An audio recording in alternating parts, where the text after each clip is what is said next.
That's like one of my favorite videos on all of Instagram. So congratulations on that, first of all.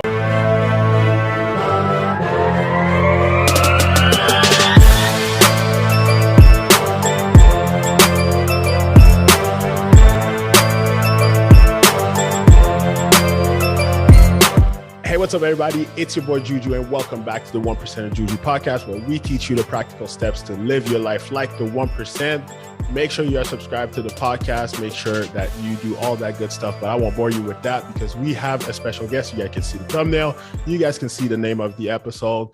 We have the great Lex from the Financial Flex podcast. I discovered her podcast a couple weeks/months ago. Been listening to her, absolutely loving her journey. So I thought I need to have her on the podcast for you guys to experience, to hear, first of all, what she has to say, and then so that you guys can go ahead and follow. And trust me, you're going to want to do that after the conversation. You can go ahead and do it now, but you can wait till then as well. But Lex, thank you so much for joining us. Welcome to the podcast. Of course, not a problem. Okay, I am thoroughly impressed by that intro. Like, that's amazing. So high energy. No, exactly. I try to have a little bit of energy every once in a while. But tell the people who you are, what you do, and we had a quick conversation about like your 9 to 5, but like there's so much more to you, obviously. So tell us, what do we need to know about you before we jump in this conversation? So my name is Alex. I'm 27. My 9 to 5, I work in the entertainment industry, within like influencer marketing, doing that for music labels. I'm debt free, have a podcast. I chronicled my journey to getting out of debt, really. And along the way, I just decided to like interview other people about their money mindset, their habits about money. And yeah, I mean, like, I'm an avid reader, which is like really lame to say, but I'm an avid really reader. It used to be, and I was right there with you, but it's coming back in style. We're becoming cool again. Yes, I love that. So I'm an avid reader, love to eat. Like, I don't know a person that doesn't. So I'm always down to try new restaurants. So yeah, that's like a little bit about me. Sweet. No, that's awesome. And I loved, you said you are debt free. Congratulations, first and foremost. She has a video on her Instagram. Obviously, her Instagram, you guys already know, is going to be linked in the description. But she has a video of her making the like last payment on your student loan. That's like one of my favorite videos on all of Instagram. So congratulations on that. First of all, we're obviously going to talk about your debt journey a little bit more. But I wanted to start with congratulations on that. Can you tell us a little bit more of like your journey, like with money, like how you started, maybe like what you knew about money growing up, like how you got more interested in talking about money, obviously all the way down to having a podcast about personal finance and things like that? Yeah. So starting back to like my childhood, financial literacy wasn't something that was really talked about in my household. Money was definitely always like a stressful kind of conversation. There was conversations about like, you need to stop blowing your money, because my dad would give me money and like literally in a couple of hours, like it would just be gone because I would spend it all. So there'd be conversations about like money doesn't grow on trees. I work hard for my money, but never like anything else beyond that. So when I went to college, I chose to, instead of going to the college that was literally 15 minutes away from my house, I decided to go to one that was like 2 hours away and pay for room and board and all that stuff. So I racked up a bunch of student debt, and I graduated college in 2016.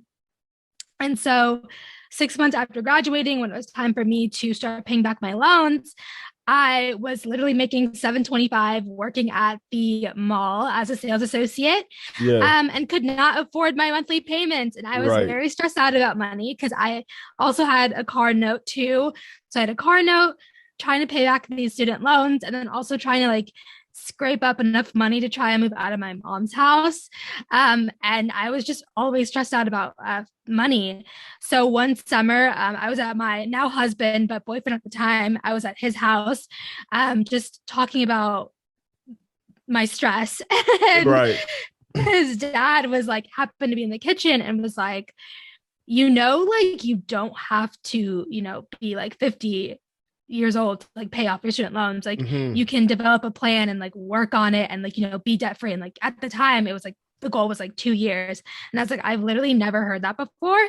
And he's like, do you have a budget? And I'm like, no. So he sat me down and helped me make my first budget. And then from there, I kind of like just took off running. And I'm like a very open person, especially like on social media. And I was kind of like, if I'm going through this whole thing about like being broke and trying to pay back my student loans, I know my friends are probably going through the same thing, and just like other people around my age. Yeah. But also too, at the time, I was also trying to like get out of working retail and try to find like a quote unquote like real adult job. And I really wanted to work in radio at the time, but I could not get a job in radio at all. And so I was like, you know what? I've heard about this thing called podcast. So if they're not going to give me a shot, I'm just going to make something myself, and I'm just going to focus it around my journey to getting out of debt. And that's how the podcast came about. That's so cool, because the vulnerability, honestly, like it's so like so many people out there need honestly someone that to show that's willing to be open. And money is not a topic that like is easy to talk about for a lot of people, and the people that are willing to talk about it, obviously it kind of looks like they've made it already, and they're kind of at a point where it seems impossible. So it's so cool to like go along the journey with someone that you can relate to. So the kudos to you for doing that. There's no doubt it's inspired a whole lot of people. What's been your favorite thing you've learned about money so far? Like, what's been like one thing that you're like, shoot, I didn't know that, but I wish more people knew that? That's a good question. I would say that it allows you the freedom of like time. Like it's in a weird, like not being shackled down by debt. Like I kind of gain back some of my time. Like I no longer feel like, oh my goodness, like I have to work in order to like afford this car or pay off this whatever. I'm kind of like, if I wanted to, I don't know, quit my job and like travel for a year or whatever, like as long as I set the plan in place to set that up and do it, I can do it, because I don't have any like financial obligations. And I wish more people like understood that like you kind of get your freedom back when you're not shackled down to monthly payments.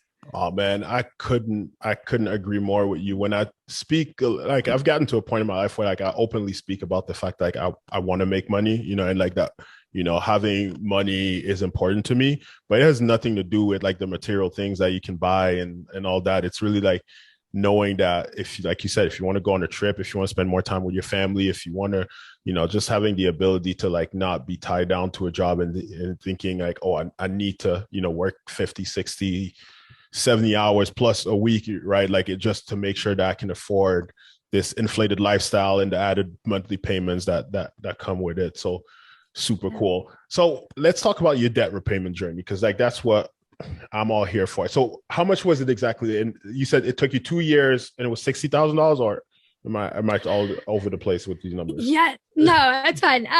So my student debt, I had a little over $48,000.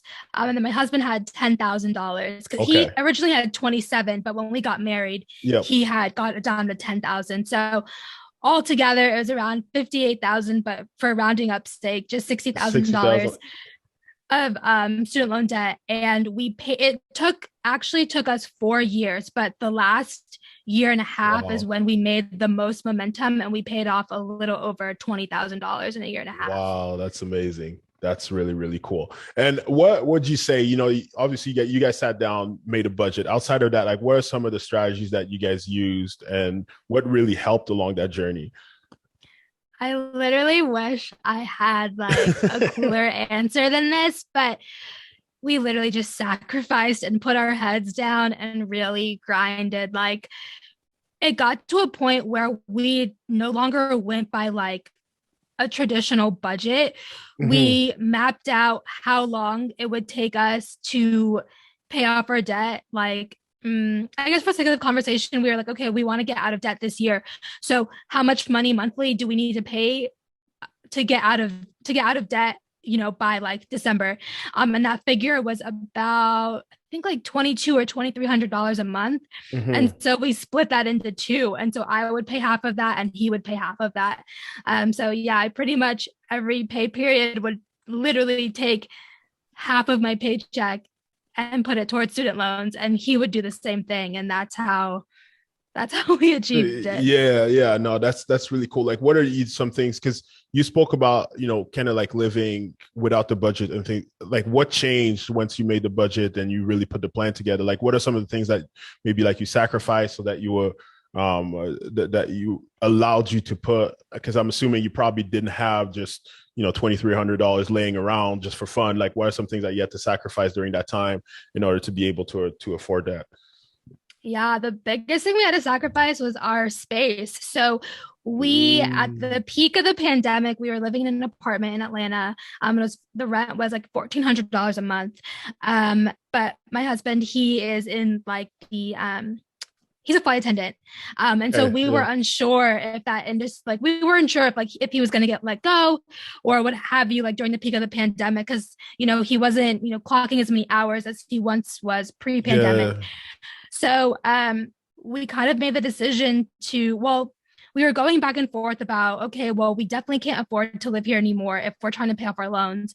So we were looking at moving into like another place with where the rent was like much lower, like $700 a month. Okay, yeah. But the area that we were going to move to, it was like an up and coming area, and we were just kind of like, we don't know about this.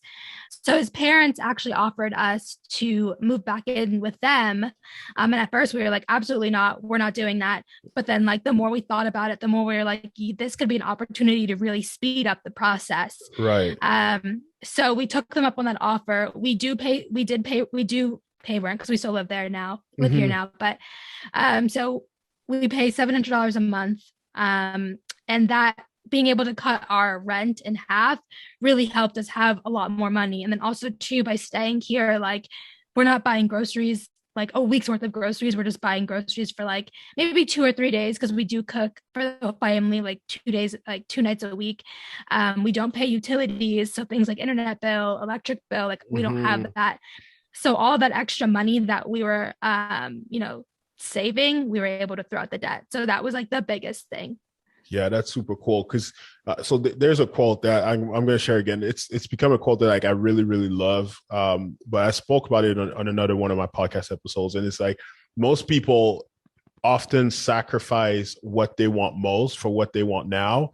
And it's so interesting because if you think in the grand scheme of things, right now, what you guys really wanted was living in a nice place, having your own space and things like that. But, realistically, for 4, 5, 6 years or however long, you guys may need to stay there, right? Like what you guys really want most is the financial independence and the being able to live in that kind of place without having to be stressed about it. And there's so little people nowadays are willing to make that sacrifice of like, okay, it's not ideal to live, that way for maybe the next 5 years, but it is going to allow us, so much more. And we're going to be so thankful for that in the future. So that's super cool to hear for obviously that you guys were willing to make that. And obviously having someone by your side that kind of has the same vision and the same ideas must be nice as well. So super cool there. What are some of the mistakes that you made? Like you spoke about going to a college that's like 2 hours away, which took you to the $50,000 in debt. What are some other mistakes that you think maybe you've made that you're looking back that you're like, oh, that was, I guess maybe not mistakes, but lessons learned? Yeah, as far as lessons learned, probably like all the times where I've just mindlessly blew my money on like dumb purchases, like things like that. I'm like, oh man, like that probably wasn't the best. Obviously, like not listening to my dad and choosing to go away to school instead of just commuting from home. Like he offered to buy me a car and everything to commute, but I was just very much ready to leave the house. Like my parents are from, well, my dad's from Nigeria, my mom's from Ghana, so that I was Okay. very much, Yeah. very much ready to get out of the Yeah. house Yeah. My and do family's my from own Cameroon, thing. so I kind of know what you're saying. Yeah. Oh, nice. Yeah. Yeah, so you get it, like Yeah. the urgency to leave. Um, so that, and I would say like during my debt repayment journey, some mistakes. Well, one mistake that I continuously made just for the sake of getting out of debt was like throwing too much money at my debt to the point where Mm. like in between pay periods it got a little shaky, so I would have to like rely on like my credit card to Oh yeah, like yeah. get Mhm. through, and then as soon as I got paid again pay off my credit card and then like continue on. So having to like still have that drive, but realizing like, okay, wait, you can't throw like your entire paycheck at the debt, like you Mm. need to be reasonable. Like that was a mistake that I made Yeah, I love, I quite love, again. I love that you bring that up because there's one thing, I worked as a financial advisor, and obviously, I still have a financial consulting practice, and that's a mistake that I see people make very often is, because there's this emotional aspect towards the debt, and especially when it comes to student loans, where it's like, oh, I want to pay, I need to pay it off, that needs to be gone. That you sometimes get yourself, but if you do the math on some things, like where sometimes if you would have taken a little bit of that money and maybe throw it aside in savings, it allows you to not spend money on a credit card, which has a higher Mm-hmm. interest, right? If you were to have to hold it there, obviously, if you were able to pay it off, then it's not that bad. But it's something that a lot of people don't know, that sometimes paying off the debt is great, but paying it too fast may not be right the right solution if you're not doing right, if you're doing the math on it, or if you're trying to do the logical thing to do. So that's interesting. Yeah, thanks for sharing and that part of it.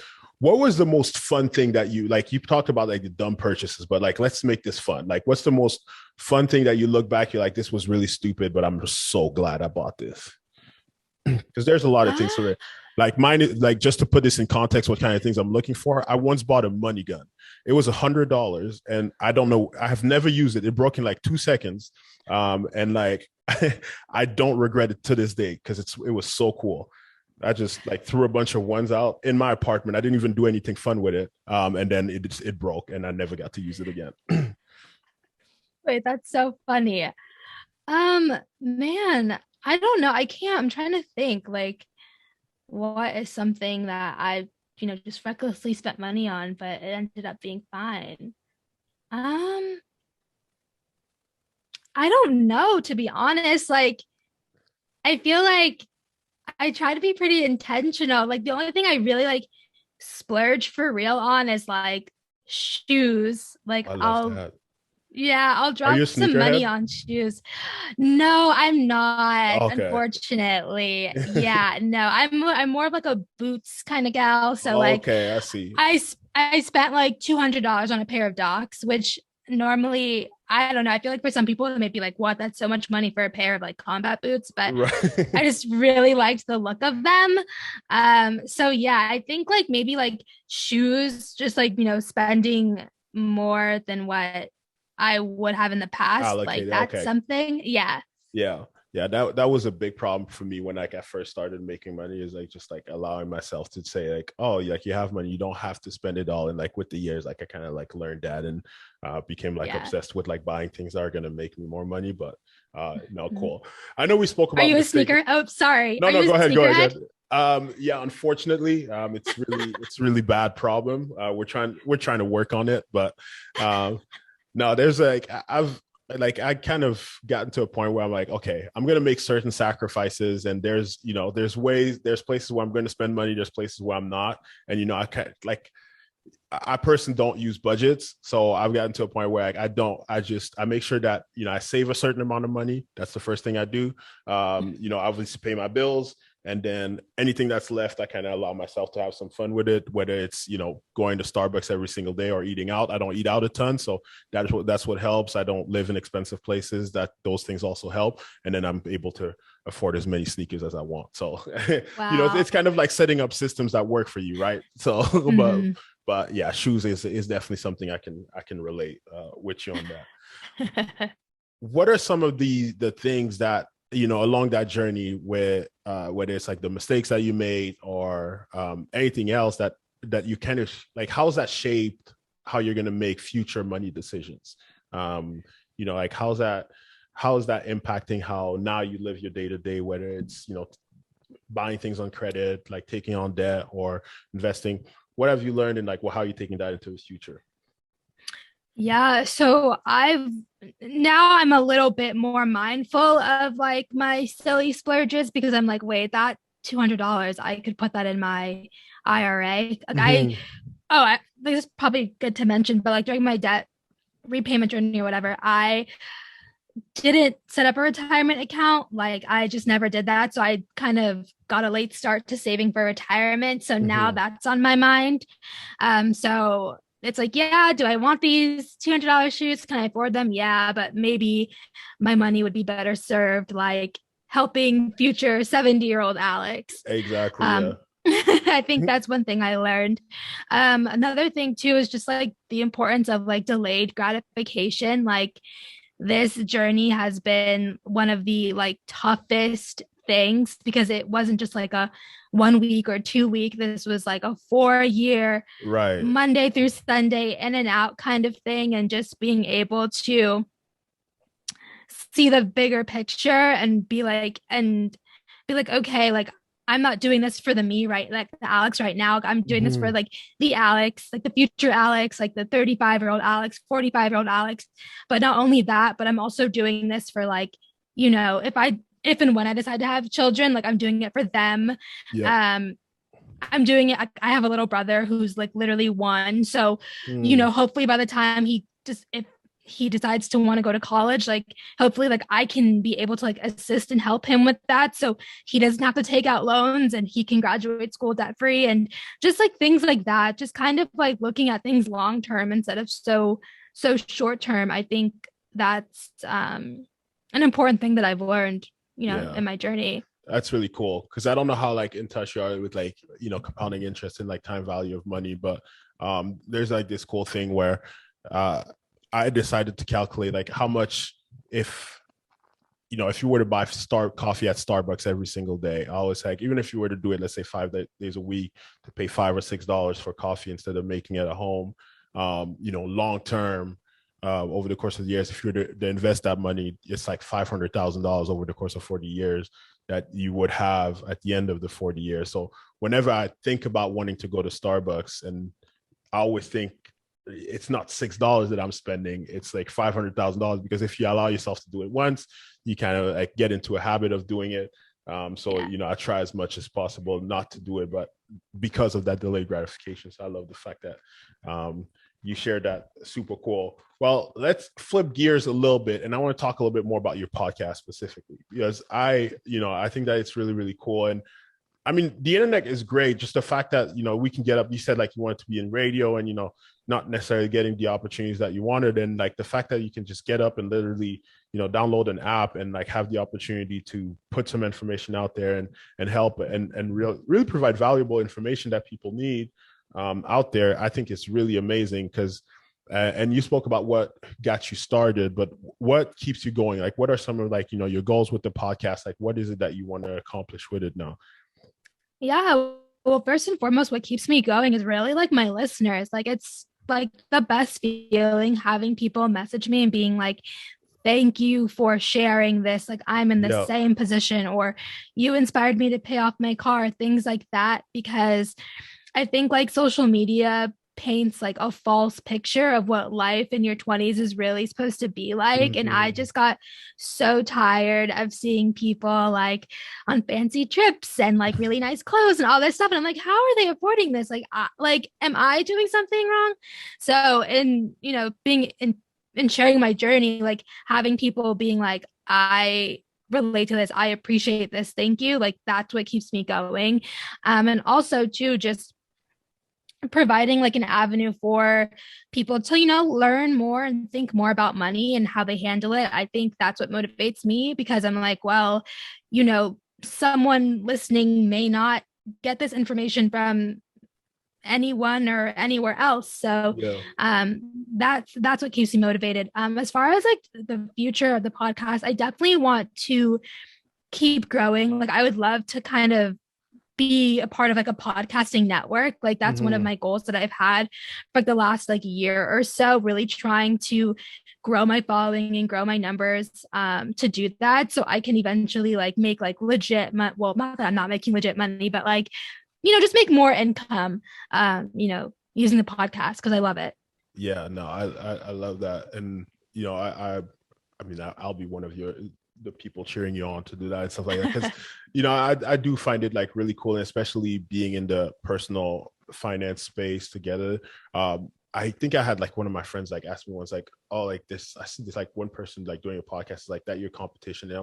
Like it's all the things that you mentioned, like, yes, they have like, you want to grow your platform and things like that. But the most important part, I feel like when you're in this personal finance game is like making sure that the people actually get the information, right? And I love, for me, I don't really mind where people get the information from, as long as they're getting good information, right? And they're getting like whatever gets them going. And that's what I think that what you're doing, and the vulnerability that you're showing, and you really documenting your journey, and obviously having great success, because that's another thing. Because if you're just like, well, I'm super vulnerable because I just spent all my money yesterday, like like, but obviously you seeing success of like paying off a large amount of debt in a low, in 4 years and things like that. Those are the things that inspire, because people now see this and they're like, oh, I can do it. It is possible, right? And it's so important. So I really love that you're doing that, and obviously we'll continue supporting that. But what do you think that you've learned along that journey, like the podcasting journey? Like, what are some of the things that you've learned that maybe you didn't expect, and maybe we can just sit here and vent for a couple minutes about some of the hardships of the podcasting game? Yeah, that consistency is key. That's one of the things that I learned, because the first 2 years of the podcast, I wasn't really consistent, but that's because like my personal life, like I was trying to find a new job, I was moving, and like all this stuff, like I just wasn't able to dedicate as much time as I had wanted. But in 2019, that's when I really started to get serious and really remain consistent. And that's when I was able to kind of like start seeing a lot of growth, and I've continued to see that growth. So that's awesome. So yeah, being like consistent is key. Having people on as guests and things like that. Like I think that I don't know everything. Like I don't know that much about investing. I don't know that much about like Bitcoin or like things like that. Like there are people that I can bring on my platform that are able to like explain that stuff better than I can. So having people on and just like collaborating, like things like we're doing right now, like me being on your podcast, and I'm literally going to ask you to be on mine after we're done. So doing stuff like that, I think like that's like really useful too, because like we're all in it together. It doesn't really have to be, like you said earlier, like seen as competition. It's just like there's enough space for us all to win. And I don't know, yeah, definitely. I think that even from like, if you look from like a numbers standpoint, like if you look at your like followers and listeners, when someone listens to, and this is almost like a message to like people out there that want to start a podcast, and I think like, oh, well, the field is too saturated. But for myself, like the people I'm subscribed to on YouTube, it's like every single financial.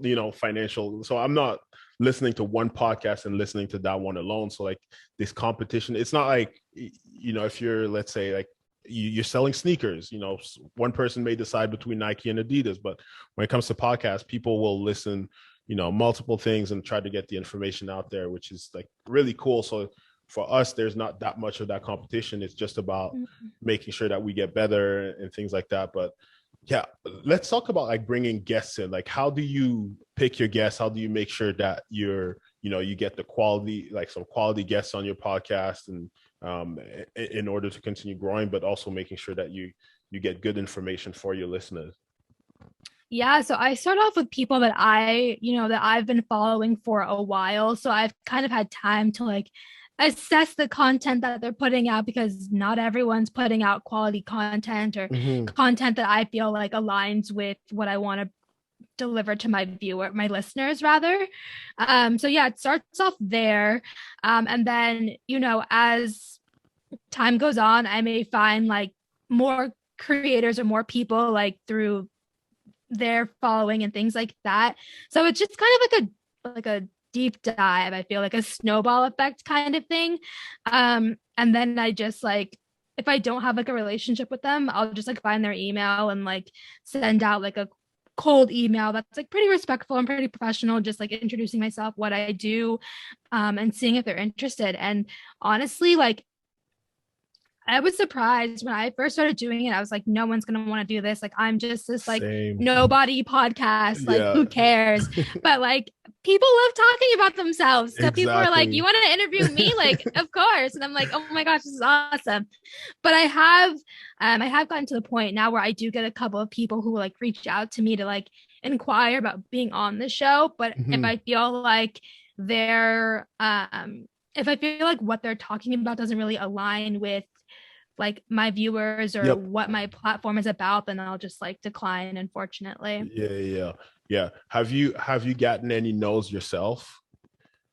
Like you reach out to people and they're like, no, because I've gotten a couple and those hurt. I'm not gonna lie. Because you could, like you said, I started as well where I was like, oh, everyone's gonna want like people are not gonna want to talk to me obviously because I'm too small. And then I get to a point where it's like, okay, people are willing to even if it's not for their exposure, they're willing to help. And then at some point it started getting to a point where it's like I was getting a couple like, oh, I'm not ready to get on a podcast, or I'm too busy and things like that. And then you started being like, oh, maybe I'm not that cool. But have you gotten any no's and things like that? Yes, I literally just thought of one as you were talking. I Yeah. don't know if I should name them because they're pretty popular in like the financial space, but I'm like, maybe if I say their name, like I'll manifest that like one day that I'll have them on. But that's just this pretty popular like millennial like financial couple. They're actually based in Canada, I think. I had seen them on like a do you watch like CNBC like Oh, millennial. Yeah, I know exactly who you're talking yeah. about. Yeah. Yes, I had seen them on there and I'm like, oh, this would be great. So I just decided to shoot my shot and they politely declined, but it did hurt. I was like, they think I'm too small. That's why. But I like moped about it for like 5 minutes and then moved on.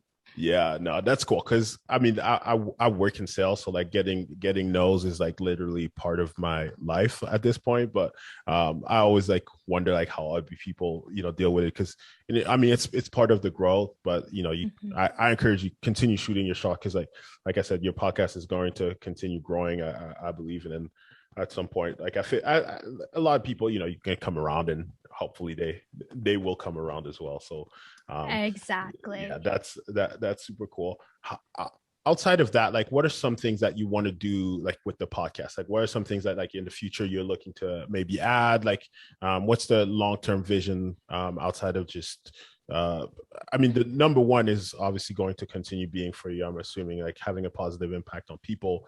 But what is the vision for growth for the future it looks like for the Financial Flex podcast? Yeah, so I created like an umbrella company called Common Sense last year, and I haven't done as much as I would like to with it just because having a business requires money, and so I'm still trying to like recoup and recalibrate as far as like my finances go and things like that. But one part of like the Common Sense company was having like apparel. So I realized that like the money space finance is just like really ugly. Oh wait, I'm so sorry. Do you hear my dog? Oh, is that your dog? That's amazing. I love that. I'm so sorry. That you're totally fine. We'll definitely keep that in here. Okay. So back to what I was saying, I'm sorry. I realized that like the money space, like it's kind of ugly and it wasn't very like aesthetic. And like when it came to like merch and stuff and like t-shirts and stuff, I would see stuff on Etsy and be like, this is literally so ugly. And I thought that there was like a cool way to get across I thought there'd be like a cool way to get like witty phrases, or I don't know, just like a different vibe and just make it more aesthetic and have that on like hoodies and like t-shirts, because I'm like really into like oversized hoodies and like graphic tees and things like that. So I was like, oh, like maybe I can do that. So I started with like tote bags just to see as a test, like if people were interested, and they were a hit and they like sold out. So I want to continue doing that. I'm currently working on like a line of like crew necks with like a cool phrase, but I'm just trying to like get samples done first and then kind of go from there. So that's one side of it. And then another side of it that the pandemic is kind of like rained on is I wanted to start like a financial literacy like support group just for people who are getting out of debt, because one of the things that I experienced when getting out of debt was like loneliness. Like even though I had my partner and he understood, it was still like I still felt like really lonely because I would like get invited to go on trips or go to dinner and things like that. And I'd have to be like, no, I can't go, or like bail last minute because I'm like, I just looked at my account. It doesn't make sense. It doesn't make sense. Like, I'm sorry. And so I missed out on like a lot of fun things. And I just, started to get really sad about it and just felt like so alone, and felt like even though I had supportive people in my life who were like rooting for me, cheering me on, I just felt so really lonely. So it would have been nice to have like a group of people that I could connect with either on a monthly or weekly basis, just to kind of like do free things around the city, or just like sit and talk about like what our financial goals for this month like look like. And I really wanted it to be in person because I'm just over like digital stuff. I don't know, there's something powerful about like being like connected and like, I don't know, just being able to like find friends through that. So yeah, that's like another aspect that I'm trying to figure out, but the pandemic has kind of ruined that. I don't I mean, the people that know me like personally, they know that like I'm like, when I hear like really cool people wanting to do really cool things, I have this problem where I hold them accountable to it. So I think that that's such a cool idea that I will definitely check back in with you.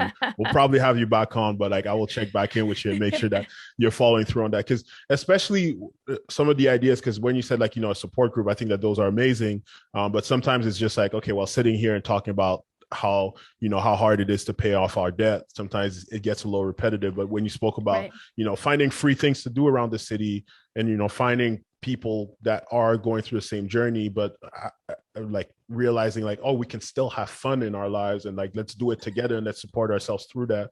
I think that's like necessary, and that's like super cool. So really cool things coming, obviously. We've gotten to my favorite part of the episode, where we're going to shamelessly plug all your stuff here and sell and tell the people what to do. So where can the people find that? There's so much great insight. There's so much more in everything that you're going to do in the future. And there's so much more that you have to offer, obviously. So where can the people find you? Yeah, I'm so sorry to your listeners if they can hear my dog playing with her toy. What kind of dog do you have? I think that's actually kind of amazing. Oh my gosh, she's a miniature schnauzer. Juno, stop. So I'm sorry. Oh my goodness. So if the people want to find me, for those of you guys who want to like follow along, you can find me on Instagram at Financial Flex Podcast. You can follow like my personal Instagram at That's So Lex. The O in so is actually a 0. So just make note of that. And then I upload new episodes every Tuesday, or try my best to. So yeah, you can follow me I'm on Spotify, Apple Music, like literally anywhere you listen to podcasts, that's where I am. So yeah. Excellent. And send us, we'll put all those links in the description, obviously, but we'll also put the links to every I'd love to put like the links to like your business ideas and things like that, the company that you started, because would love to encourage you more and send more people your way. But guys, you guys know what to do. This was an inspired conversation. Obviously, paying $60,000 of debt in 4 years, absolutely amazing. So thank you so much for being with us today. We really appreciate you. We'll look forward to the rest of your journey and some of the other great things that you do. But for today, guys, we're going to hop off of here. You guys already know what to do. If you're not subscribed yet, I don't understand how you're not. Like, just click a button, just do it. Make sure that you leave a review, a positive one, leave a negative one as well. It does the same. It works on the algorithm in my favor. So do whatever you need to do. Follow us on social media, all that good stuff. I don't know what else to sell to you, but for today, we're going to hop off. But remember, make sure that you're taking the steps today to ensure that you're 1% closer to your goals than you were yesterday. Have a great day, everyone. Thanks for joining. Take care.